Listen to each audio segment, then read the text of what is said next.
Family, we are busy with a series of the Gospel of John. Everybody's still okay? Still surviving? It's good. We're still in John 12. Okay, started last November in the Gospel of John. We're in John 12, and I really believe that I can see the fruit in people's lives, realizing that Jesus is Lord. Jesus is Lord. So when it starts manifesting in our own lives, when God steps into your lives and His kingdom breaks into your lives, nothing can ever look the same again. Okay, there's aspects to your life where you just cannot continue in active sin. You cannot do that because you've been empowered by the Spirit, and now the Holy Spirit is working in us the fruitfulness onto Jesus, that our focus is not for ourselves. We're not working out our salvation. We're not building a ladder to heaven to try to earn salvation. We have been born again by the Spirit. Nothing that we can do. But through that now, the Holy Spirit wants to come and He wants to really empower us to walk into every good thing that the Father has called you to. So the will of God is for you to be sanctified, to look more like Christ.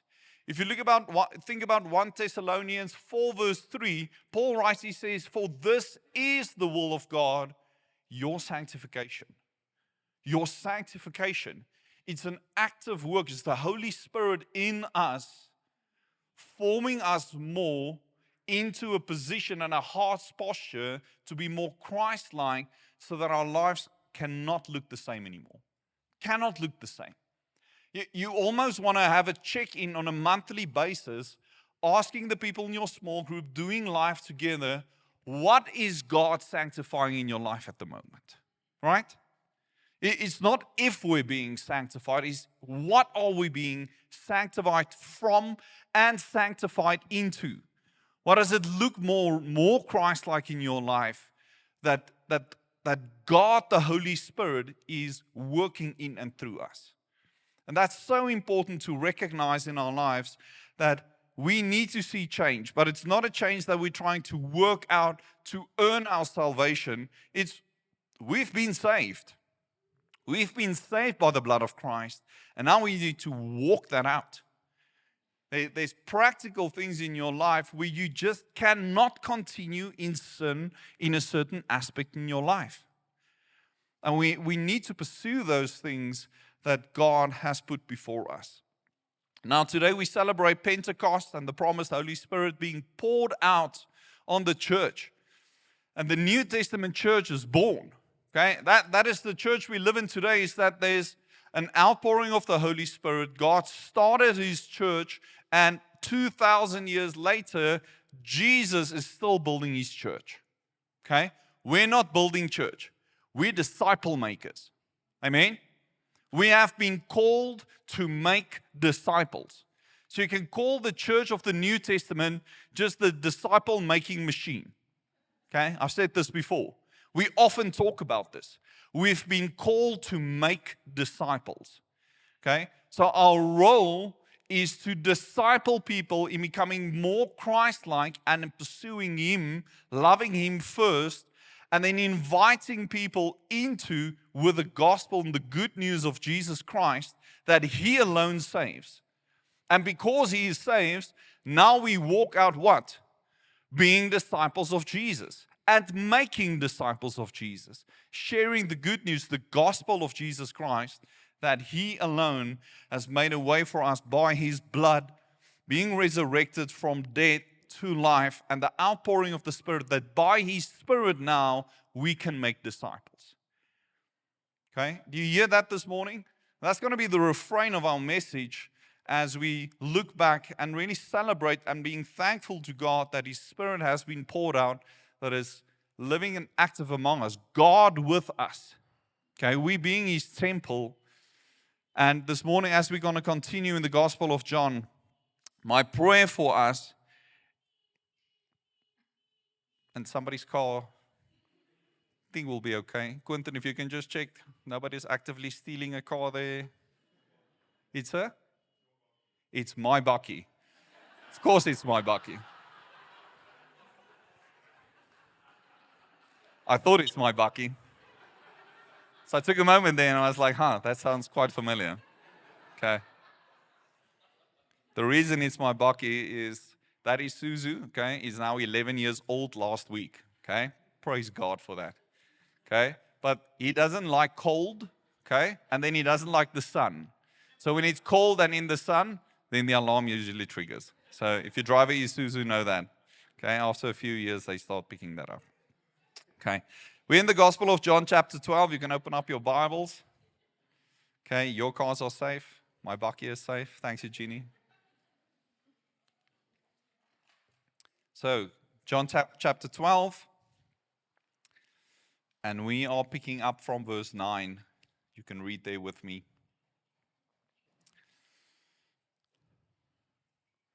So when the large crowd of the Jews learned that Jesus was there, they came, not only on account of him, okay, not only on the account of Jesus being there, okay, but also to see Lazarus, whom he had raised from the dead.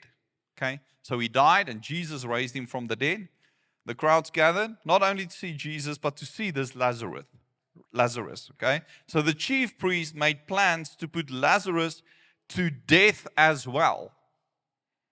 Because on account of him, Lazarus, many of the Jews were going away and believing in Jesus. This is a fascinating passage, right? Think about it for a second, okay? There's a man walking around, and interesting enough, the Bible never quotes Lazarus saying things. You will not find a quote of Lazarus actively proclaiming Jesus who raised him from the dead. Okay? What you do find is just a dead man walking. Right? He died.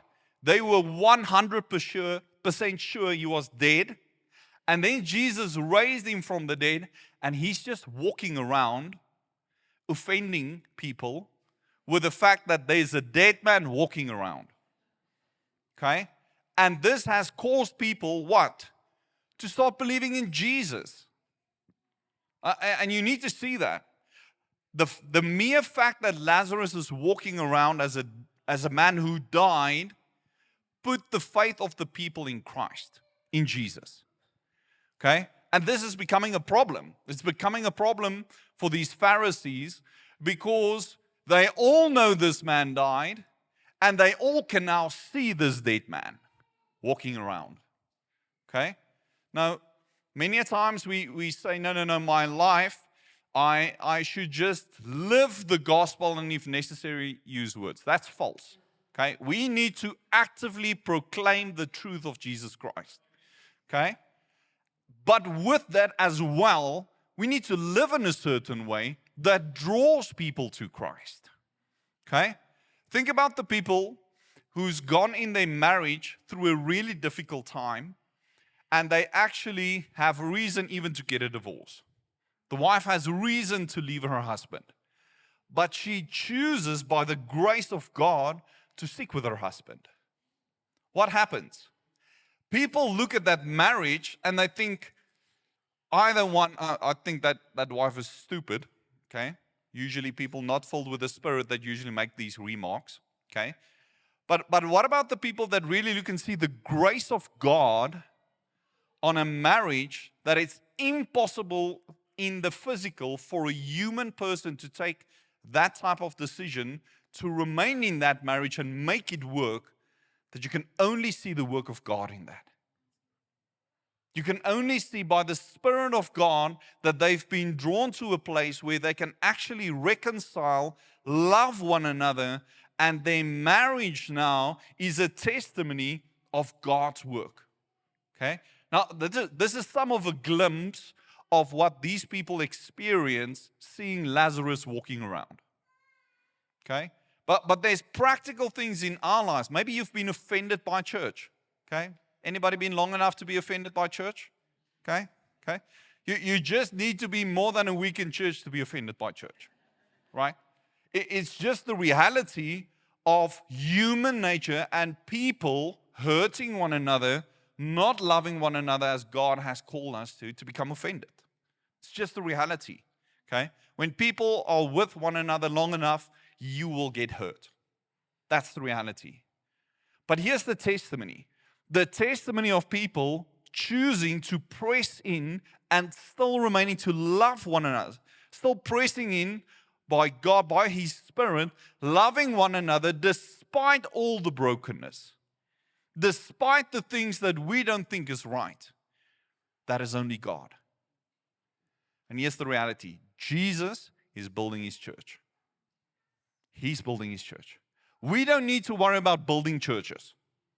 We need to be actively involved in making disciples. When we make disciples, Jesus builds His church. Jesus builds His church, and we need to make disciples. We need to bring our offense constantly to God. You remember when Scott was still here, one of our elders? He was very offensive, okay? I constantly said, Scott, you can't say that from the front. People will not take it well. But he said that Christians can never be offended. Okay, if you're a Christian who's offended, you have some stuff that you need to deal with God. Okay, so sort that out with the Lord. The problem is that you do not have forgiveness in your heart. But I think it's so important, the fact that 2,000 years later, after Pentecost, the church is still the church. Jesus is still building His church. And by the grace of God, we still have church today. Amen? Okay? So here we see Lazarus walking around, okay? And they are like, we need to make a plan because a dead man walking is not good for our religion. Okay? If there's a guy certified dead, okay? That's my bucky again. Thanks, guys. Eugenia, I don't know what to do. Can you move my bucky maybe out of the sun? Thanks. Great.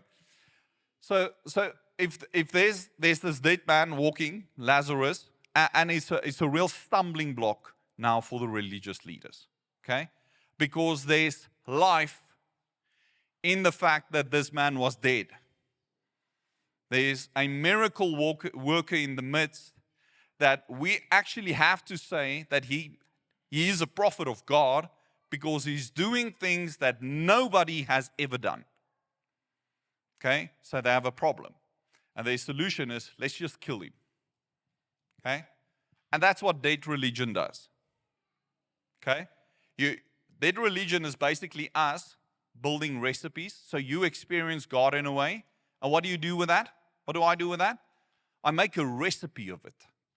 That's the human problem. If you go and you read church history, that's the human problem. You come to faith in Christ in a certain way. You experience God in a certain way. What do? You make a recipe out of it. Okay? Because that's how you experience God. And then we take that recipe and we impose that on other people. We tell them, no. That's not how I experience God. You're wrong. You have religion, or you too charismatic, or you too that. And we make up these things because you have a certain way of seeing that. These leaders, the Pharisees specifically, had dead religion in a way where they made all these rules. And because someone being raised from the dead does not fit into their rules, it fits into their theology, it fits into their Bible, it fits into the fact that they are actually waiting a Messiah, but it didn't fit into their rules. Okay? They're trying to get rid of him. Because people are more attracted to the power of God and this man being raised from the dead than to their dead rules and religion. Okay. Then we get to the next part, verse 12. The next day, the large crowd that had come to the feast heard that Jesus was coming to Jerusalem. So they took branches of palm trees and went out to meet him, crying out, Hosanna, meaning, save us now, Lord. Save us. Blessed is he who comes in the name of the Lord, even the King of Israel. And Jesus found a young donkey and sat on it, just as it is written. Fear not, daughter of Zion. Behold, your king is coming, sitting on a donkey's colt. His disciples did not understand these things at first. But when Jesus was glorified, then they remembered that these things had been written about him and had been done to him. The crowd that had been with him when he called Lazarus out of the tomb and raised him from the dead continued to bear witness. Bear witness about what? Bear witness about the fact that Jesus raised him from the dead. The reason why the crowd wanted to meet him was that they heard he had done this sign. So the Pharisees said to one another, You see that you are gaining nothing. Look, the world has gone after him. Look, the world has gone after him. Our family, this event traditionally is called Palm Sunday, right? It's the last week of Jesus' life. He's coming in on a donkey, driving into Jerusalem on a donkey, not a fancy car, but a donkey. And it's the triumphal entry of Jesus into Jerusalem. It was the month of Nisan on the Jewish calendar, and specifically the 10th day we read in the other Gospels, making it clear. It was the day the families would select the lamb, right? It's the time they're gathering together for the feast, and it's the day of the selection of the lamb. And it's fascinating to see on the day of the selection of the lamb that the Lamb of God enters Jerusalem. Okay? That the Lamb of God on a donkey on this day, the 14th day, on the 10th day, he would enter. And then on the 14th day of Nisan, 3 days later, they would sacrifice the Passover. See the lamb being sacrificed. The lamb entering Jerusalem. How interesting that on this day that they select the lamb and the Son of God then rides into Jerusalem. On our calendar, we can actually write this up. You can go and look at it and you can study it. It would be 6 April 32 AD on our calendar. This is historical, and you can go and check the historians and how they have exact dates for when these things happen so that we can know. And it's always fascinating to me because we read the Bible and we over-spiritualize it just about how God has something to say for me today and how I can feel about it. But it's historically accurate. You can actually read the Bible and to the date you can pinpoint what events happened at this place. It's a real place, Jerusalem. You can go there. It's on a real date in history. And so important for us to read this as we see the Word of God as it is living and active, but it's also historically 100% accurate in what is written in the Word of God. That excites me, maybe not for you so much, but it's something for me that God just wants to really minister to us in the reality that it's historically accurate.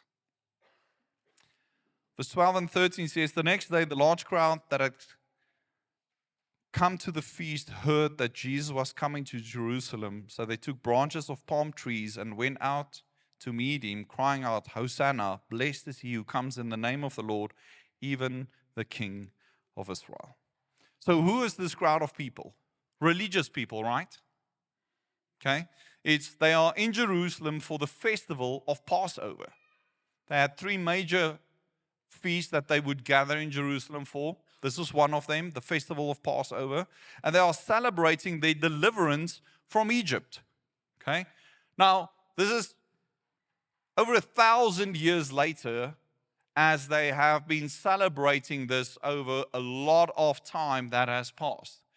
They have exercised this over 1,000 times.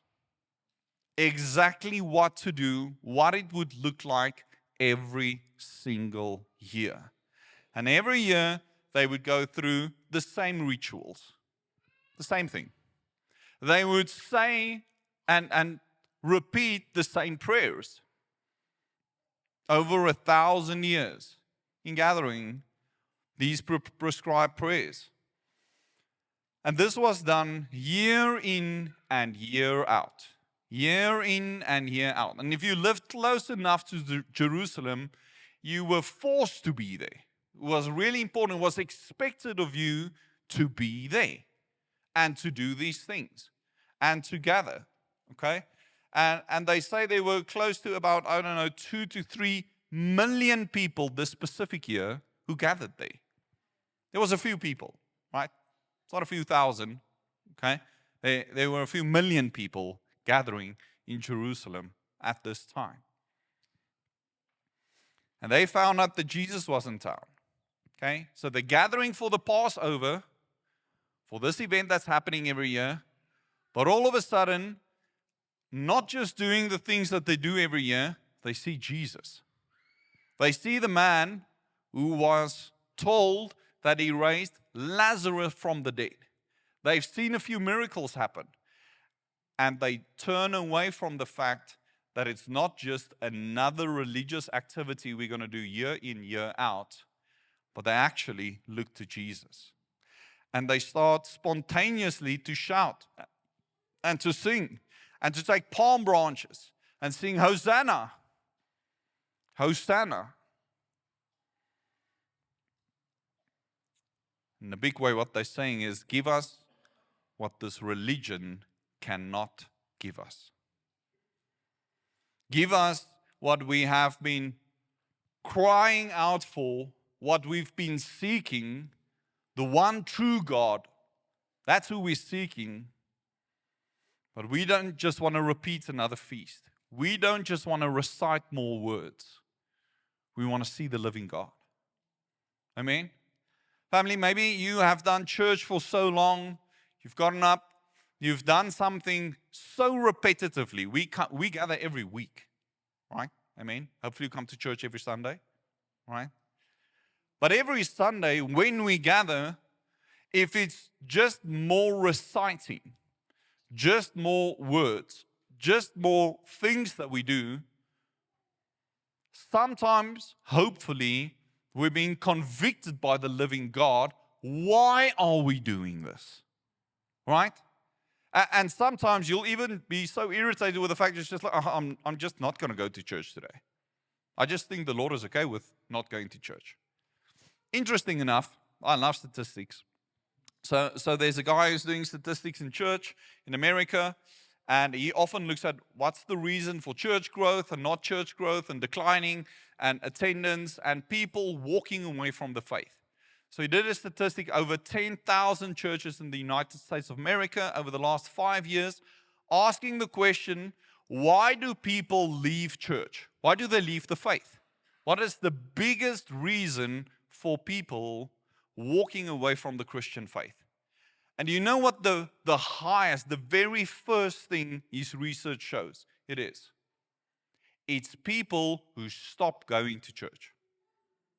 Just stop. It's a declining of attendance of just going to church. So at first you're like, hey, I love the Lord, I love the gathering when we're there. And then later on you're just like, it's optional. It's optional to go to church. I'll go to church every second week. 1 week on, 1 week off. Great. Or, I'll just miss this 1 week because we've got this great family event or whatever that may be. And what that does, it starts something in you with the fact that it's okay for you not to be with fellow believers at least gather once a week. And you think it's okay. Okay? And then you just start spiraling to a place where you just don't go to church anymore. It's the biggest statistic showing people walk away from the Christian faith because they just simply stop going to church. It's not offense. It's not sin in the camp. It's not people doing wrong theology. It's none of that. It's simply people who do not see the value and the call of God in the Word of God to do not forsake the gathering of the saints, as some are in the habit of doing. It's as simple as that. So there's something to be said about when we check our hearts and what we're busy with, and if we call it religion and just repeating things and doing stuff, that if it's not real and active in your life, okay, and when we gather here, we build one another up, we pray for one another, we encourage one another, we see that, that guy looks a bit down this week. Maybe I need to spend time. So I'm going to pray now for him, but I'm also going to set up a coffee. I'm going to invite him for dinner. We're going to spend some time together. And we're going to actively walk through that thing and warfare against that thing in your life that is pulling you down. We need to know one another so well that we can see when somebody is going through something tough. But if we don't even know one another, and you don't even know every single person in here, how would you know if somebody's coming or not? Okay? So there needs to be intentional fellowship with one another, doing life together and pursuing the Lord in love and understanding that this is not just another recitement. It's not just singing another song. It's not just going through the worship, listening to the sermon, and then afterwards evaluate, was it good, was it not? No, the worship was okay, and then at the end, it was better, and then the sermon, it was actually irritating. I hope that we would have been done by 10, but, it's 10:15 already, and I'm irritated by the fact that 10 o'clock I wanted to already eat something. I have my coffee, okay, and hopefully it's going to be done. And then all of a sudden, we don't gather anymore for the fact that we are here because we pursued the Lord in the week, and we are so excited to be with fellow believers to see what God is doing in our midst. Amen? This is actually where these people find themselves. They're gathering every year for a feast, and all of a sudden, here's a man who raised somebody from the dead. We're expecting a Messiah. We see something different here. There's something to be seen that we want to press into. Jesus was a fresh breath of air in a climate of religious experience that went flat. Religious experience that just went flat. Is your religious experience just going flat? You're gathering and you're just like, okay, we're going to worship. It's like, I don't feel this song. Maybe we shouldn't sing this song. I need another song. I need something. No. What does your relationship with the living God look like? Okay? Because no song will go flat if you have an active relationship with the living God. And your question is not, how is this song making me feel? But is this praise to the living God for what He did in my life this week? Okay? That's how we worship. The song doesn't matter. It doesn't matter if we have a second person learning the keys and play out together with the band. And I was just like, I don't think that guy played the right key there. Okay? God is like, is this worship to Him? So the question is not, was the worship good? The question was it acceptable unto the Lord? Okay? The question is not, was the message good for me and did it feed me? The question is, was it scriptural? Was it biblical? And did God call me actively to pursue a deeper relationship with Him and love one another better? Amen? That's what we've been called to. And this is the problem that they experience. Okay? But here's the thing.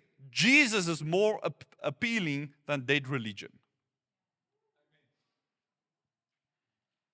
Jesus is more appealing than religion. This is where they find themselves. So in Mark 12, we find this verse that says, and the common people heard Him gladly. Do you hear that? Mark 12. Common people heard Him gladly. Do you know who gathered around people? Around Jesus? Common people. But they heard Him gladly. Gladly. Not dead religion. Not more stuff. Not things to do. Listen to Jesus gladly. The everyday person, listen to Him gladly. Do you hear that? Jesus was to this group of people in Jerusalem more appealing than their yearly feast, packed with religious activities. Okay? And you can feel how this is building up. You can experience the religious leaders fidgeting around. They're just like, hey, we've got stuff to do here. We've got lists. We've got our recipes that we figured out over time. And we've been doing this for 1,000 years. And you want to come here and now the focus draws away from our recipes and it actually addresses this person that is a problem for us. I want to say, family, people are tired of dead or even flat religion. You're tired of it. Okay, I'm tired of it. The world out there don't need more recipes. Doesn't need your experience or interpretation of what God has done. It needs a living and active relationship with a living God, being discipled into them the truth of the Word of God, empowered by the Spirit of God.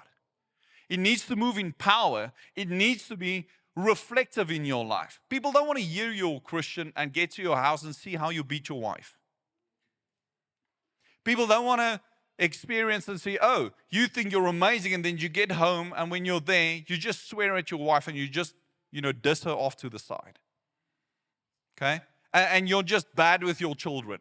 You just never show up. You work hard and you're always at work, and somehow you love God, but none of that is reflective in your life. Okay? You know what people want to do? They want to come and spend time at your house and see how you worship God. Okay? Do you worship God at home? Do you spend time together? Do you invite people into your active love for God? Not just more recipes, not just more stuff, not more, oh, I've just been raised like this and this is how we do. No. What is the testimony and the truth of who Jesus is in your life, and what has it really changed? Not just more stuff. Okay? We want a vibrant religion. Okay? And because of this, there was a clash in Jerusalem. So between the old and the new. The old and the new. Jesus walking in. He's bringing a new covenant. He's bringing a new thing. And here's a clash. Family, you will experience a clash in your life. You will experience a clash when Jesus walks into your house. When dead religion falls away and the rules and the stuff we're just not allowed to do, and all of a sudden you're like, oh, but Jesus has stuff for me to do. You know what's going to happen? You're going to experience a massive clash in your house. You're going to experience a clash about things that you need to lay down and things that you're actually being called towards. You actively have to spend your finances differently. You're going to have to get rid of that debt. Stealing money and being a bad steward of your finances, stealing from your future money that God has called you to now already live free and to sow and to be generous and to actually invite people over to eat with you while you don't even have money to eat your own food. And you're going to see a clash. We see that clash constantly in the New Testament, in the book of Acts. Old religious systems and the new Jesus that's offering something new for them. Now we find a clash that's constantly, as I said, and interesting, we find Jesus spending time with tax collectors and prostitutes, but his strongest words were against the religious leaders. Right? His strongest words when he came is against the religious leaders. He had a serious problem with that. Okay? In Matthew 23, you can go and read that, okay, if you want to read the woes. Okay? Woe unto you, hypocrites, whitewashed tombs. Okay? He goes after them. Why? Because they are putting a yoke on people that's not supposed to be there. Okay? Building their recipes. Building more of their things that they actually sell so that they can just be greater than other people. And Jesus is not okay with that. If you think you're greater than other people, you're not part of the kingdom of God, or that is not part of the kingdom of God when you think you're greater than other people. Now, at Passover, the common people find Jesus and they go after him and they surround him. So, why do we see this big contradiction between Jesus and religion? Well, let me share 3 principles with you that I really think is important. 1, religion focuses on the outward. Jesus emphasizes the heart, inward. What's going on inside here? Religion is what does it look like? What does people see around me when I live my life and the things that I do and the things that I can show people how I love God? Jesus is more concerned with what's going on inside of your heart. What is inside here? Okay?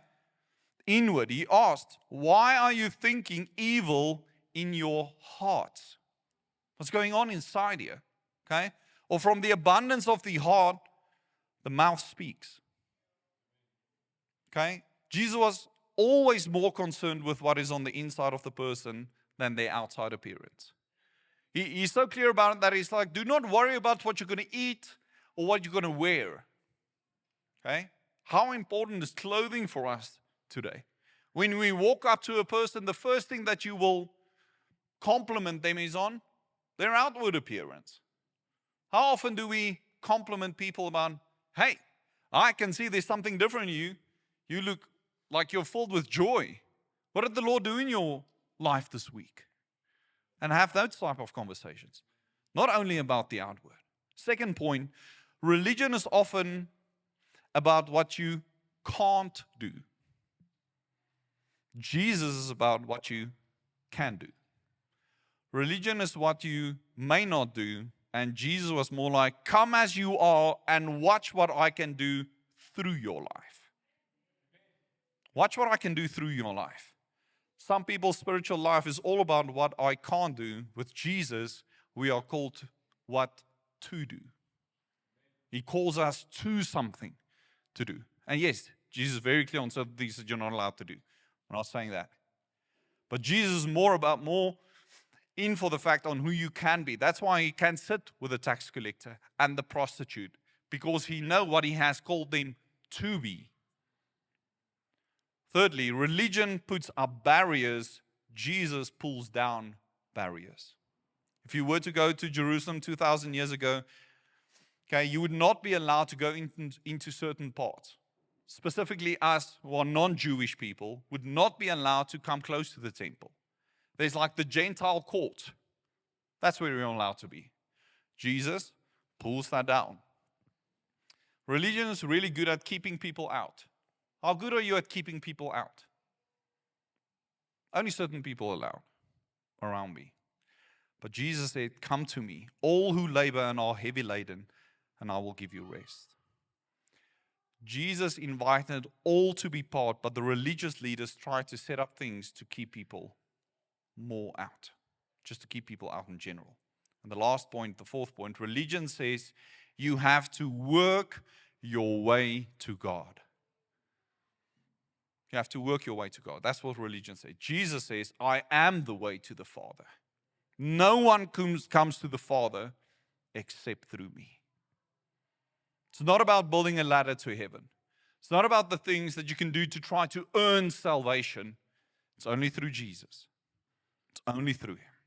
I've been a religious person at times in my life, and I've met with a lot of religious folk, a lot of religious people who, and different religions. I've studied a lot of religion. I've gone through all of that, and the religion is how you work basically your way to get to God.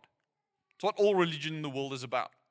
What can I do? What's the right things and the steps for me to get my way to God? Okay, things that you have to do, prayers that you have to say. And some of you have even, or there's places where you can go and you can beg. And if you beg enough, you can find your way to God.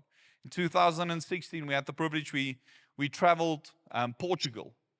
And for those of you who don't know, Portugal is a very religious country. Okay, it's very Roman Catholic, very Catholic in the way that they do it. But there's a place called Fatima. You can go and you can Google and you can look it up. Fatima is this place where you can go, and there's this long strip, the cement strip. Okay, I don't know how long it is. It's a few 100 meters long. I think it's maybe just short of a kilometer, maybe. And there's this big place that's built by the Roman Catholic Church. And you can actually go there to the priest and ask, okay, I've got the following sin in my life. How far do I need to go and walk on my knees to earn forgiveness from God? And then they will give you the distance. And then you go down and you find your distance marker.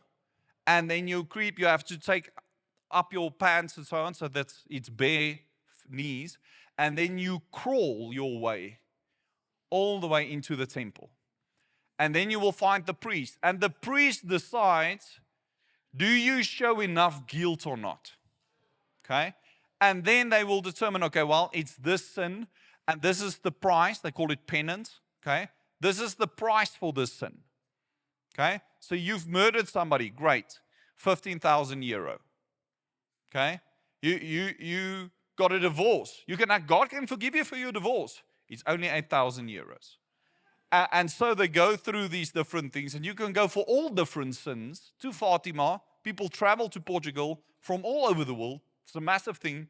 If you go there, you will struggle to find place.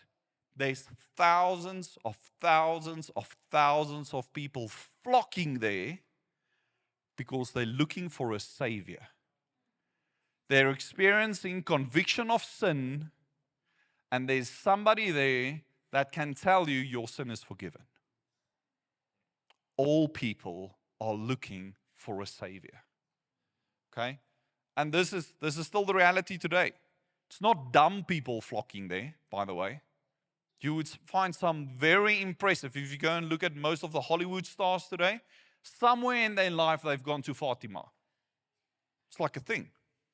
Is you can go there and you can crawl enough on your knees for somebody to tell you your sins are forgiven.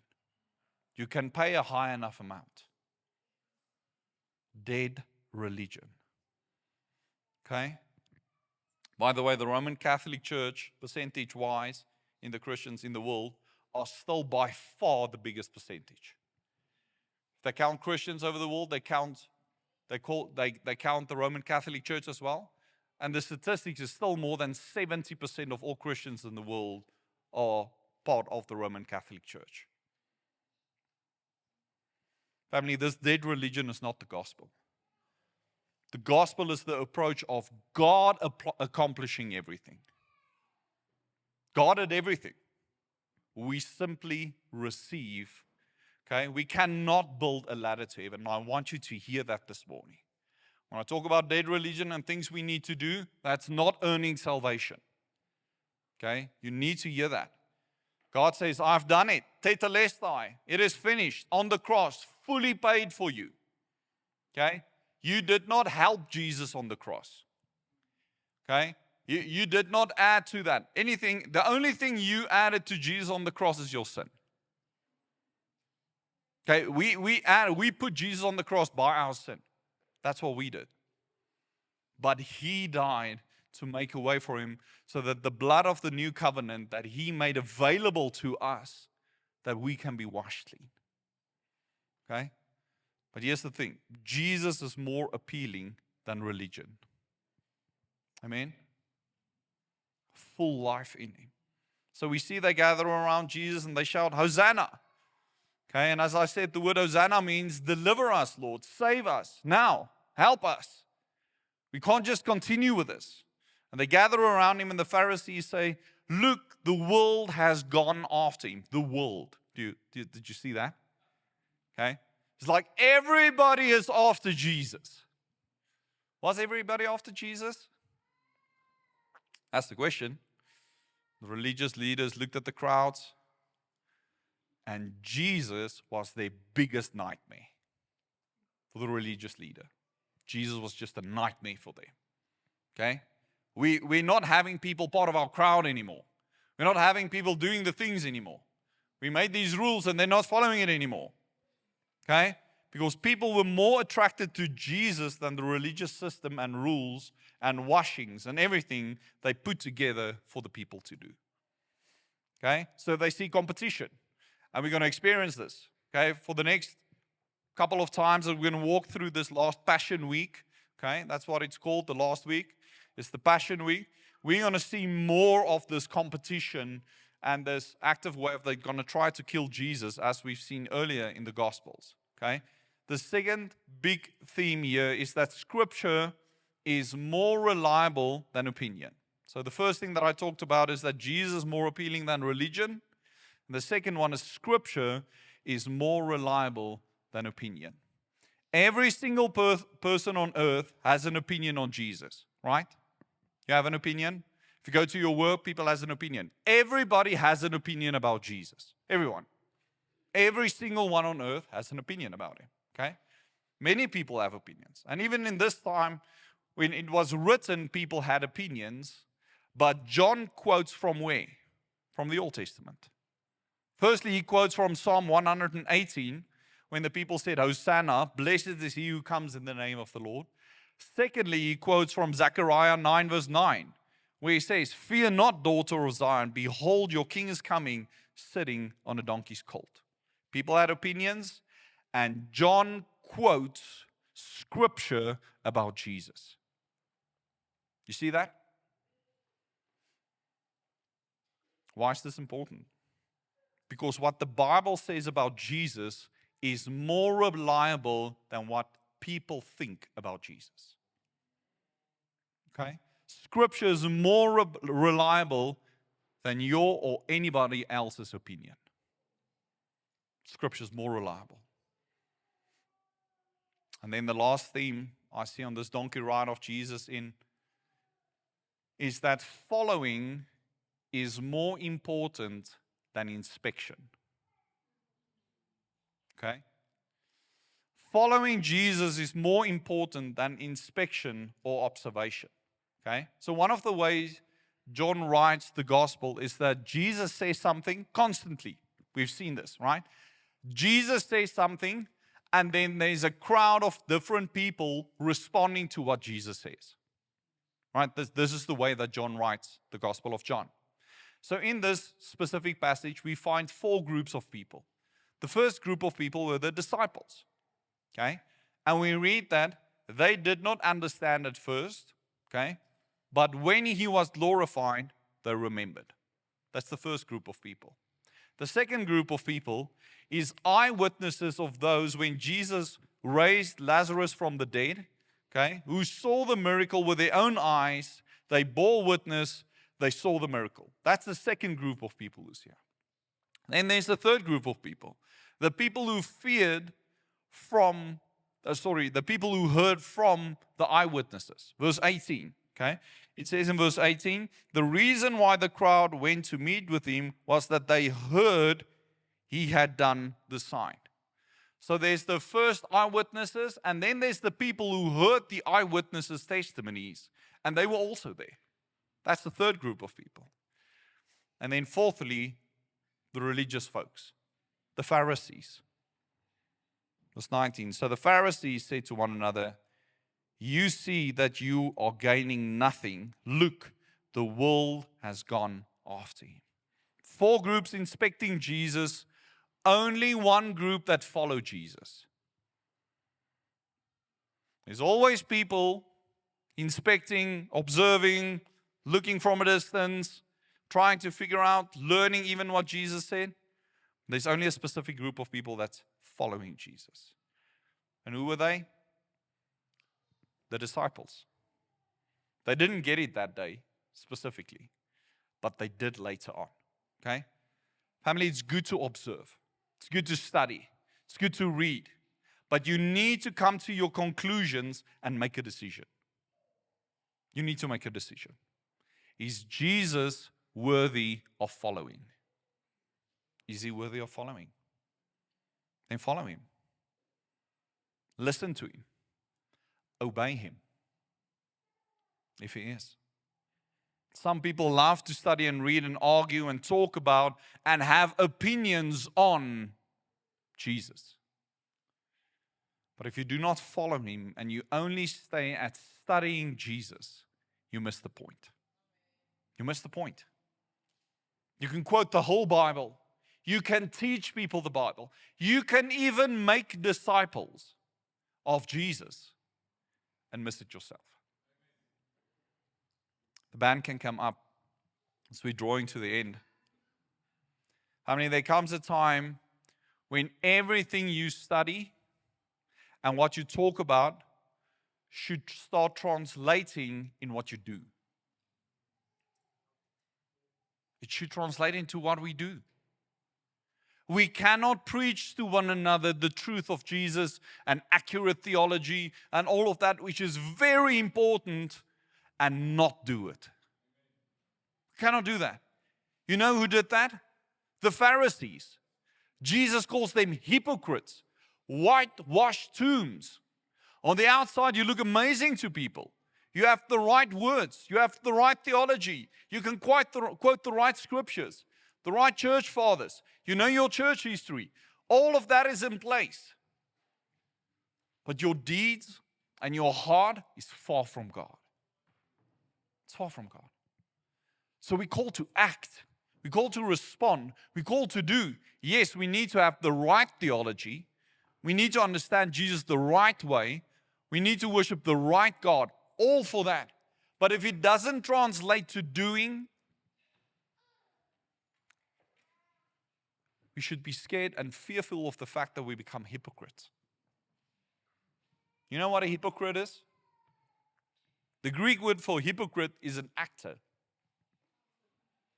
So in this time, they had people, and they would put on a mask for you to play a specific role as an actor. So they would play out plays, okay? And they were like, okay, you're the Joker, you're this guy, you're that guy, and you would put on a white mask. You've seen those white masks, right? That has a specific emotion on your face. Oh, that's the grumpy guy, that's the smiling guy, okay? So you put a face on. A hypocrite is somebody putting on a face. It's enacting to be a good Christian. Enacting to love God. Enacting knowing the right theology. Quoting scripture. And if it's an act, if it's a show, that's a hypocrite. It's an actor. And Jesus calls that out. He had the biggest problem, not with the people that are in sin, the prostitutes, the tax collectors, all these people. He had a problem with those knowing the truth and not doing it. We should really do introspection constantly.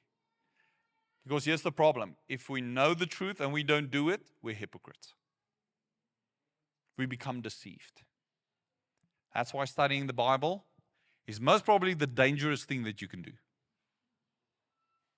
Because if studying the Word of God is not changing your life, it can also just cause you to become a hypocrite. Because you know the truth and you know what to do, but you choose not to do it. And that is hypocrisy. And that is really dangerous.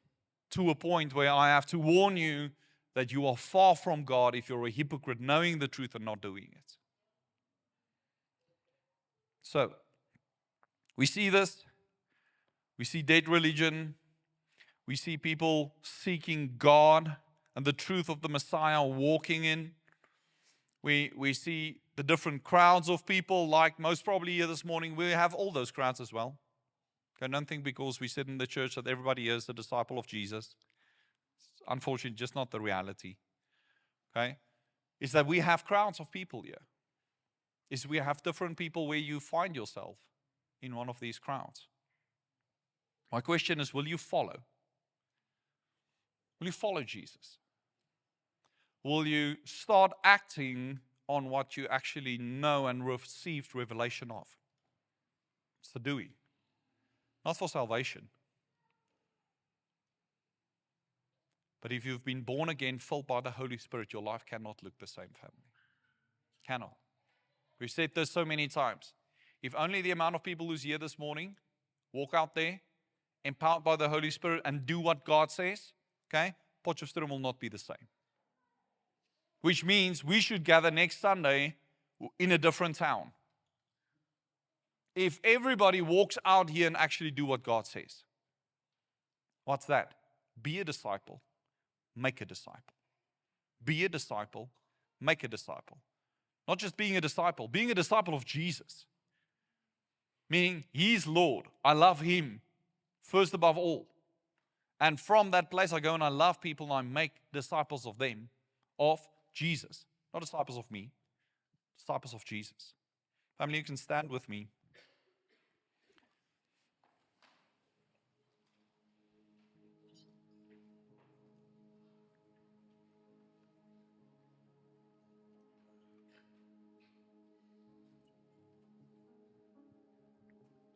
We see in the New Testament that when the Holy Spirit is poured out, they preach the gospel, the good news of Christ, His death and resurrection, okay?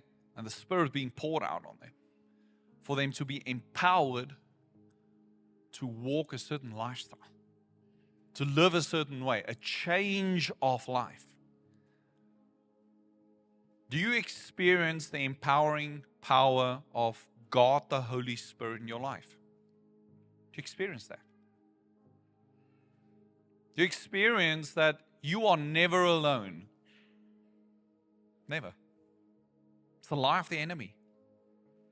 The lie of the enemy is that you're alone. Jesus said, I will never leave you, never forsake you. I will ask the Father to send the promised Holy Spirit, for you will never be alone again. If you've been born again, been filled by the Holy Spirit, you are never alone. That is wonderful and frightening news at the same time.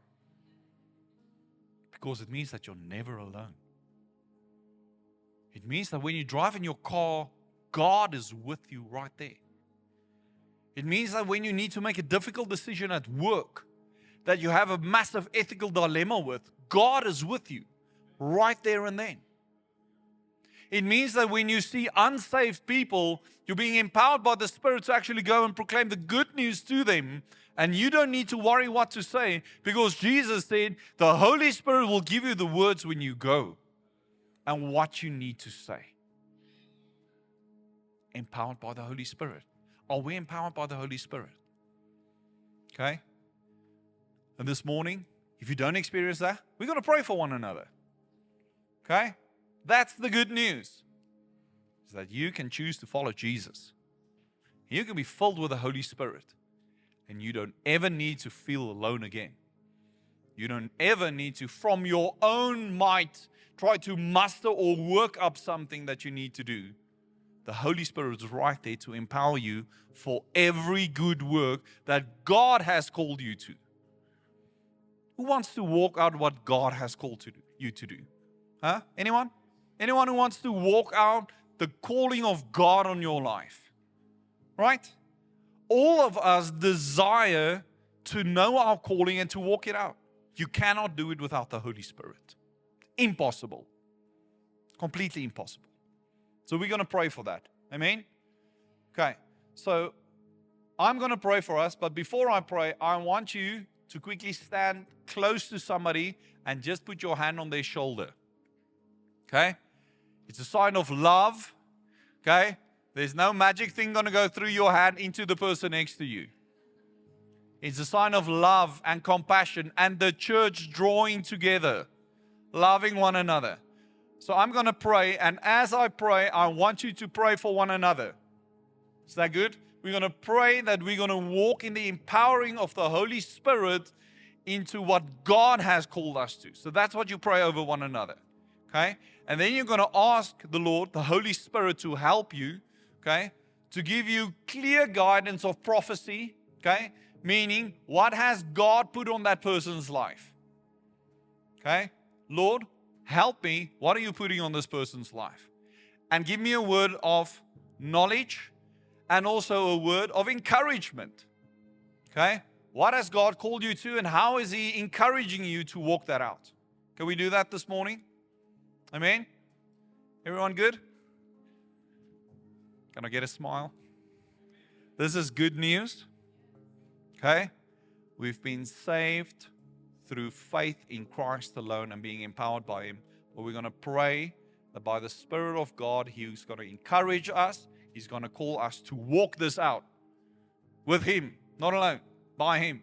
Amen? Let's pray. As I pray, please also pray for one another.